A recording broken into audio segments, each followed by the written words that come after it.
বন্ধুরা 13 বছর পর টি-20 ওয়ার্ল্ড কাপ জেতার পর আমরা যখন খুশিতে মগ্ন ছিলাম, তখন বন্ধুরা দুটো বড় দুঃখের খবরও আসে। তো চলুন, আপনারা যদি এখনো না জেনে থাকেন যে সেই দুঃখের খবর দুটো কি আর কেনই বা আমি এই কথা বলছি, তো চলুন বন্ধুরা। দুঃখের খবর হলো যে ভাই, বিরাট কোহলি টি-20 ফরম্যাট থেকে রিটায়ারমেন্ট ঘোষণা করে নিয়েছে। বিরাট কোহলির মতো বড় মাপের ব্যাটসম্যান রিটায়ার করে নেওয়া মানে একটা দুঃখের বিষয়। আমরা যারা বিরাট কোহলির ভক্ত তাদের কাছে তো বন্ধুরা খুবই দুঃখের বিষয়, কারণ বিরাট কোহলি খুব একটা বয়স হয়নি যে উনি বিরাট টি-20 ফরম্যাট থেকে রিটায়ারমেন্ট নিয়ে নেবে। এখনো অনেক ভালো খেলছিলেন তিনি।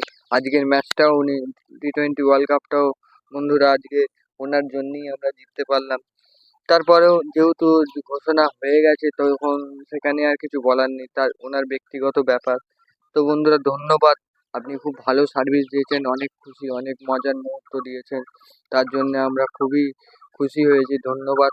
আর তার ঠিক 120 মিনিট পরে বন্ধুরা রোহিত শর্মাও নিজে টি-20 ওয়ার্ল্ড কাপের জেতার পর নিজের রিটায়ারমেন্ট ঘোষণা করে দিল। এটা অনেক বড় একটা দুঃখের খবর, কারণ বন্ধুরা টি-20 ফরম্যাট মানে রোহিত শর্মা একজন ভয়ঙ্কর ব্যাটসম্যান। এখনো পর্যন্ত খুবই ভয়ঙ্কর ছিলেন তিনি। লাস্ট দুটো ম্যাচ খুবই ভয়ঙ্কর ভাবে খেলেছেন। আজকে হয়তো খুব একটা ভালো খেলতে পারেননি, তাহলে বন্ধুরা রোহিত শর্মা টি-20-র একটা রাজা ছিলেন বলতে গেলে। তো ওনাকেও ধন্যবাদ, উনিও অনেক ইন্ডিয়াকে ম্যাচ জিতিয়েছেন, আমাদের অনেক খুশি এবং এন্টারটেনমেন্ট দিয়েছেন। ধন্যবাদ, thank you Rohit Sharma, thank you Virat Kohli.